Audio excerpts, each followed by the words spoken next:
warm. I was bored with it. So, and he didn't speak to me for about 5 years. Despite the conflict surrounding the recording of its B-sides, Every Day Is Like Sunday was released in June 1988 and became an instant anthem.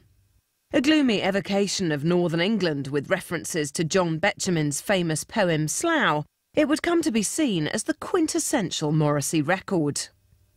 I'm one of those slightly awkward and irritating people, and I acknowledge it myself, who is a bit, once everybody likes something, I say, well, I don't like that now, which is fickle, it's childish, it's schoolboyish, I can't help it. So I would never put Every Day Is Like Sunday top of my list of favourite Morrissey records, just because it's the one everyone knows. But I would have to admit, it's a great song. The reason everyone knows it is because it's a great song. It does build upon that legacy that the Smiths had of songs that are ostensibly miserable, but also very funny. There's a real strain of black humour in Morrissey's records, like you can hear in the works of the English playwright Alan Bennett. It's very sour and it's very funny at the same time.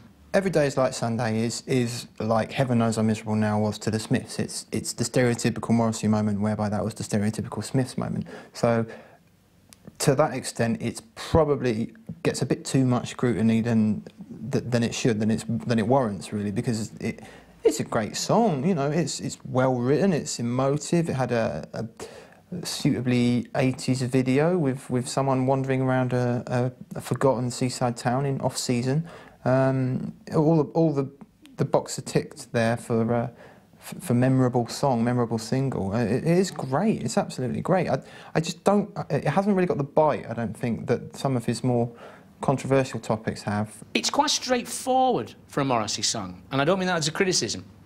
Morrissey songs are often quite odd things. I mean, songs like Panic, for instance, by the Smiths, or William It Was Really Nothing, clocking at 1 minute 50 seconds. So just in terms of that, Every Day Is Like Sunday is verse, chorus, middle eight. It's got strings on it, and it lasts 3.5 minutes. It's just a good, solid piece of pop craftsmanship.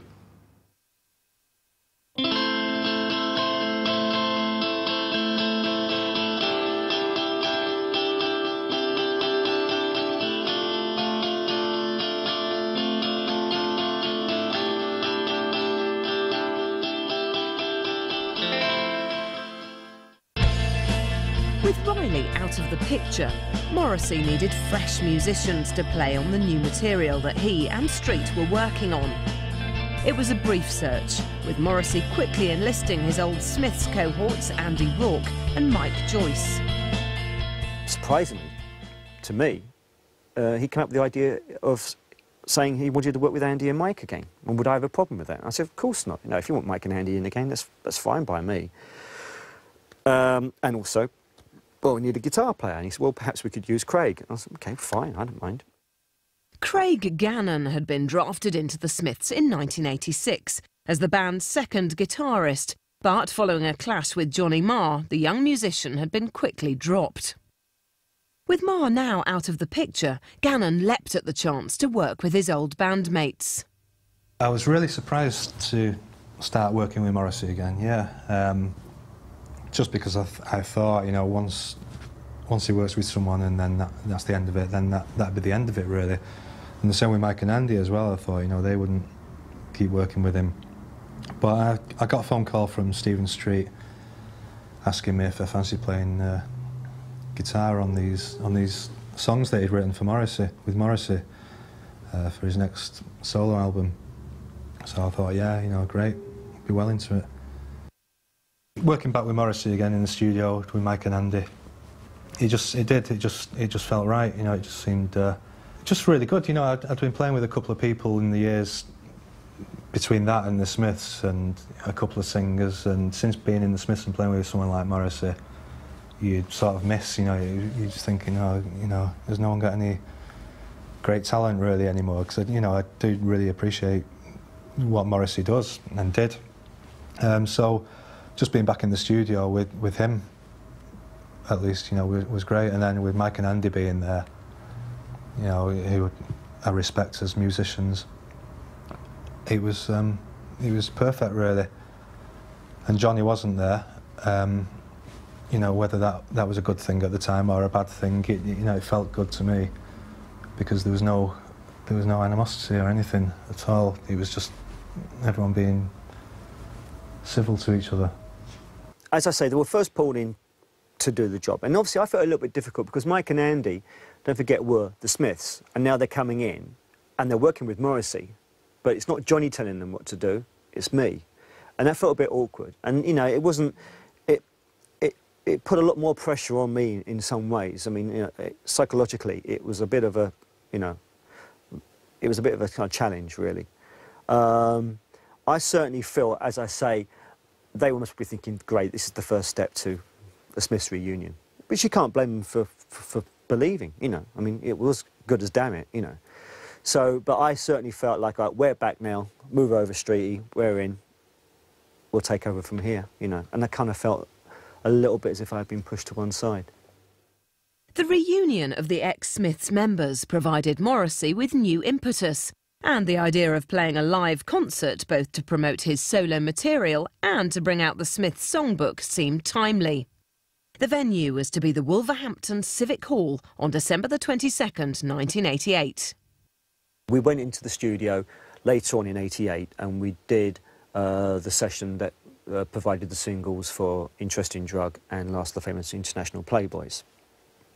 Now, while we were doing that session, Morrissey came up with the idea of doing this gig, Christmas special gig at Wolverhampton. And so part of the session started then becoming like a rehearsal for that gig, which kind of miffed me slightly, you know, because I was kind of wanting to focus on, you know, recording and getting songs done. And I had kind of said, well, listen, you know, if you're going to be doing this gig, you know, could I possibly join in and play on stage for one or two songs? I mean, they are going to be playing songs that I've written, you know. And I was kind of given this little kind of, I could tell the atmosphere amongst the boys, you know, the ex-Smiths boys, was, well, no, well, rather you didn't do it, Streety, you know, and it was like a little bit, keep out the way, this is the Smiths back on track again. And I'd certainly felt as if I was getting pushed to one side. And it was like the beginning of the end, really. That was just really good, you know, playing back with Morrissey again and Mike and Andy as well. It was quite a small place, Wolverhampton Civic Hall, and unfortunately Stephen wasn't playing with us, even though we were playing quite a lot of the songs we just recorded with him. But, you know, a couple of years had gone on since I was with the Smiths.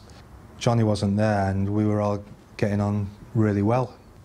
So just to get back on stage again, you know, the four of us, it was just great, you know. And it was just, as soon as we started playing live together anyway, it just seemed to all fit together.